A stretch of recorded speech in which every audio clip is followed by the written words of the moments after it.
Good morning. I just wanted to pop on and encourage you on today. Isaiah 40 and the 40th chapter is what God gave me. And He said that they will mount up with wings in this season. God is sharpening our eyesight as eagles. We're going to be able to zoom in and get to the root of things in this season. And He's sharpening our eyesight in wisdom, in knowledge, and understanding. And He's shifting us into a higher realm.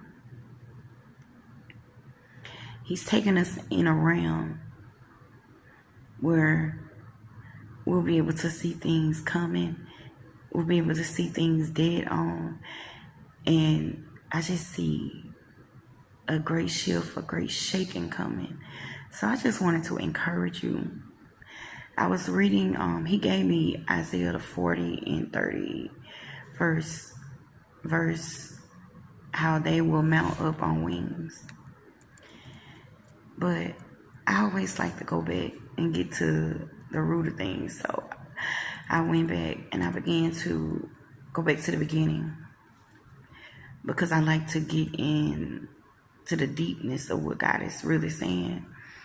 And Isaiah 40th chapter says, comfort my people, says God. Speak tenderly to Jerusalem and proclaim to her that her hard service has been completed, that her sin has been paid for, that she has received from the Lord's hand double for all of her sins. A voice of one calling in the wilderness, prepare the way of the Lord. Make straight in the desert a highway for our God. Every valley shall be raised up, every mountain and hill made low. The rough ground shall become level, the rugged places are plain, and the glory of the Lord will be revealed, and all people will see it together. For the mouth of the Lord has spoken. A voice says, cry out.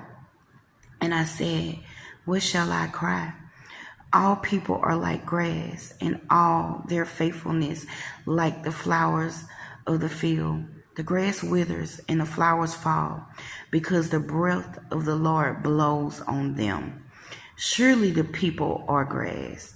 The grass withers and the flowers fall, but the word of God endures forever.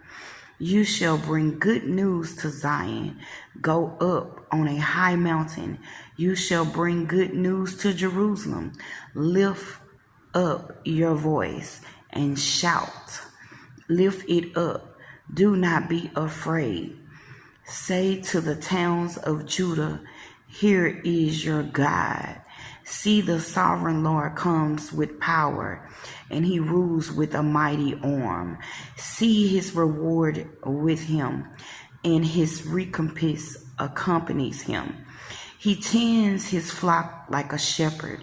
He gathers the lamb in his arm, and he carries them close to his heart. He gently leads those that have young, who have measured the waters in the hollow of his hand, or with the breath of his hand mark off the heavens, who has held the dust of the earth in a basket, or weighed the mountains on the scales, and the hills in a balance. Who can fathom the spirit of the Lord, or instruct as his counsel? Who did the Lord consult to enlighten him, and who taught him the right way? Who is that taught him knowledge, or showed him the path of understanding? Surely the nations are like a drop in a bucket. They regard as dust on the scales. He weighs the island as though they were fine dust. Lebanon is not sufficient for altar fires, nor it is animals enough for burnt offerings. Before him, all the nations are as nothing.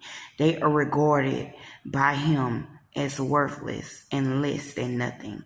With whom then will you compare God? To what image will you liken him?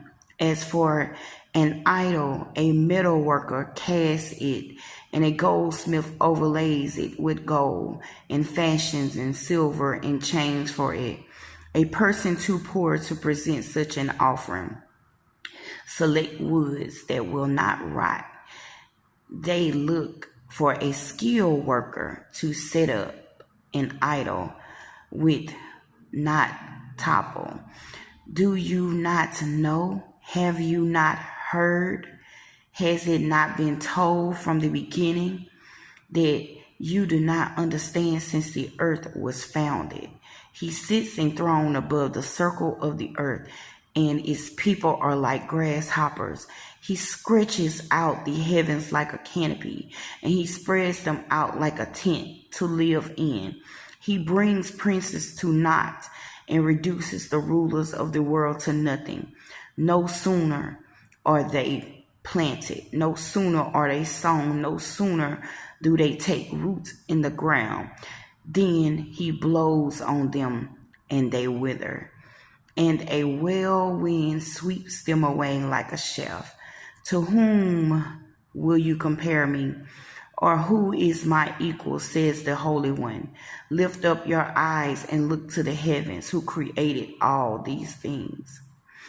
He who brings out a starry host one by one and calls forth each of them by name. Because of his great power and mighty strength, not one of them is missing. Why do you complain, Jacob? Why do you say, Israel, my way is hidden from the Lord?